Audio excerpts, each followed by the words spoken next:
تعالى يا محمد. هذا بالشهاده الشيخ صلاح يعمل له محاضرات لغايه ما يخش على هذا الدراسه. تبعتها الرئيس. او بالنسبه للوقت نفسه طيب. الوقت نفسه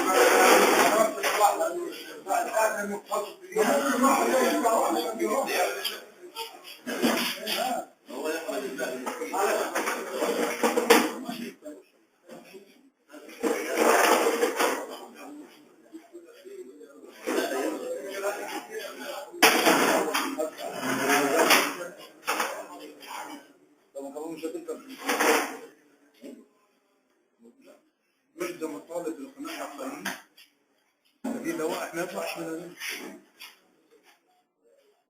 الله ينور عليك. طب القسم الداخلي عمليه ايه وجهه نظرك في الحصر على ايه؟ ايه يعني اتكلمناها عليه الكلام ده اللجنه خلاص هيفضل مكمل. انا مش هتاخر معاه ولا شم الناس ما غيرش بس مع الالتزام بعدم الخروج لان هو واجباته موجوده في المكان. انما الجزئيه اللي احنا مختلفين عليها بتاعت الشهاده بقى وهذا بقول لاستاذ محمد تغذي معايا برضه عشان هو اللي بيعمل ورق. يا استاذ محمد معلش لحظه تعالى معايا.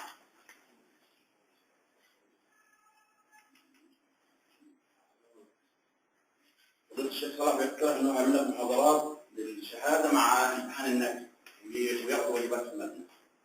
اهم حاجه نتكلم بالعدد ده عشان نفهم موضوع العدد. طالما موضوع العدد مثبت للمعهد يعني دي بقى ما يقدرش في نوع من التحدي او الانتقام. خلاص الجواب بقى ممكن يقول لك ما فيش خروج من الماده. حلو يعني دي هنعملها عقوبه. حلو ما انا كنت اجي تبع 8 برضه كان ممكن يتعرض للخطر وانتوا عارفين لو انا عملت بيها مذاكره دي كنت حسبتكم حساب عارفين صح؟ فلما نادي بقى الايام دي وحب طالب واحد يطلع يجيب كشكول يجيب مذكره يجيب ما تقوليش بقى لا عايز تقول له لا هات لي العامل اللي بالليل عشان يطلع يجيب كلام كده مش شرط دقيقي وللأرض. الكلام ده قلته مليون مرة. أنا كنت أجيب نفسي وأدخل فصول عشان خاطر أي شيء دفتر ليكم وأقول لكم قولوا لي تمام يا مولانا. في حاجة تعباكم لا تمام يا مولانا.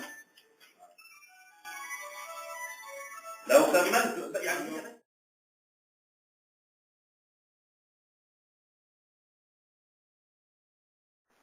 بسم الله الرحمن الرحيم. وعلى قناة ائتلاف نلتقي بفضيلة الشيخ محمود أحمد محمد رئيس الإدارة المركزية لمنطقة قنا الأزهرية. فضيلتك تعرفنا بالدور الذي تقوم به منطقة قنا الأزهرية لناحية التعليم الديني ودورها مع المجتمع المحيط بحولها. أهلا بكم وكل عام وأنتم بخير. منطقة قنا الأزهرية يعني أنا شفت فيها طبعا كل القيم والمبادئ والدقة في الانهاض بها، وحصلت دورات تدريبية لكل أغلبية المدرسين بكافة التخصصات وكذلك الكتاب في جميع المعاهد وكذلك الموجهين. وأشرف على هذه الدورات نخبة من علماء الأزهر من قطاع المعاهد الأزهرية والمشيخ. طبعا أنا كنت سعيد جدا بهذه الدورات التدريبية وأنا كنت ملازم لهم، حتى زرت البعض من المدرسين في كافة التخصصات بكلية الهندسة جنوب الوادي، وحضرت برضو تدريب لمدرسي اللغة العربية والدراسات الاجتماعية واللغة الإنجليزية. فطبعا هذه التدريبات مهمة جدا للارتقاء بمستوى المدرس وكذلك الطالب، لأنه التدريبات دي يعني مفيدة جدا يعني وتكرارها مفيد، لأنه دي تعتبر تثبيت للمعلومة وتجديد للمعلومة.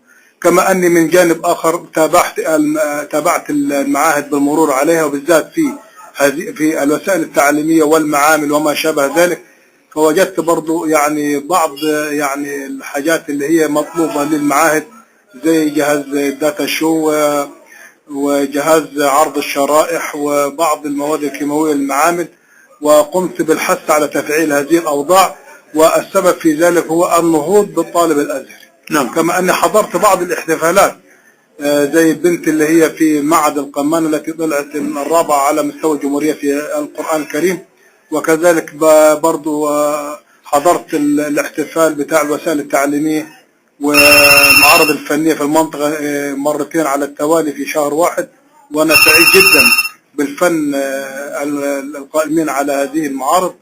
وبنفسي يعني أنا كنت سعيد لأني شفت بعيني يعني طموحات وحاجات فعلا رسمية وجميلة جدا. فيعني أنا كنت أتمنى المزيد من ذلك للارتقاء بمستوى الطالب والناحية التعليمية في كل التخصصات.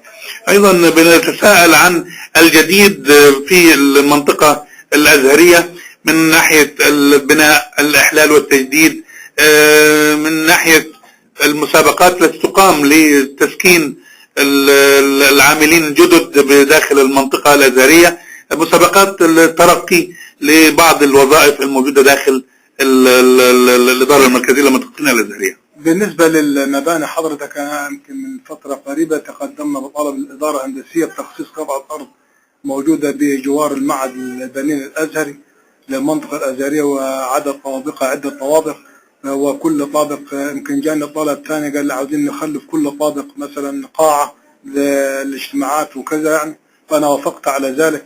وإن شاء الله يعني هذا المبنى يكون جامع لكل الإدارات بالمنطقة، وحتى يكون هناك يسر على كل من يريد إبداء مصلحة أو خلاص مصلحة. أيضا بالنسبة لسدادات لامتحانات آخر العام الدراسي، بالنسبة للامتحانات طبعا احنا حصل اجتماعات لجميع الموجهين والإدارات وقائمين على العملية التعليمية في كل الإدارات، ونبهنا على لابد أن يكون هناك تهيئة مناخ للطالب وعدم القلق، وكما انه برضه ساعدنا بموضوع البوكلت. وانا كلمت بعض الطلاب فوجدت البعض منهم مستجاب جدا. نعم. وقال يعني الاجابه واضحه وصريحه قدامنا، ويعني ريح موضوع القضاء على موضوع القلق عند الطالب يعني. نعم. فانا يعني مبسوط جدا بموضوع البوكلت دي، لانه القلق دائما يعني يصنع النسيان لدى الطالب، فكون الاجابه موجوده قدام الطالب في النظام الجديد يبقى مرتاح نفسيا، إلا أنه يفكر في المعلومة الصحيحة. وبعض المشاهدين بيحبوا أن هم يتعرفوا على نظام البوكلت. يعني نظام البوكلت يعني السؤال موجود قدام حضرتك واللي إجابات، طبعا في إجابة معينة كده بناحية ذكائية كده طالب ينشن عليه بالتفضيل فهي الإجابة الصحيحة.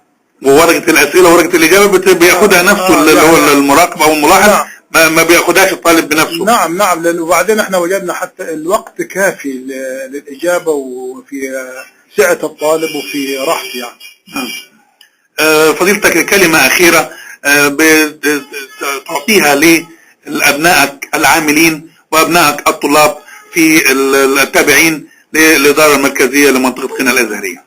أنا أقول للجميع الالتزام بالناحية القانونية في كل ناحية تعليمية. نعم. لابد من الالتزام بكل التعليمات واللوائح القوانينية في هذه الأمور. وأقول للطالب يعني التزم يعني وابعد عن موضوع الغش والمحمول وما شابه ذلك، لأنك أنت حتى لو رسمت فإنك أنت ناجح، لأنك أنت فعلا يعني حتى على الأقل تقيس ذكائك بنفسك. نعم. والمعلومة التي وضحتها برضو يعني من وضعك أنت ومن ذكائك أنت ومن مسؤوليتك أنت.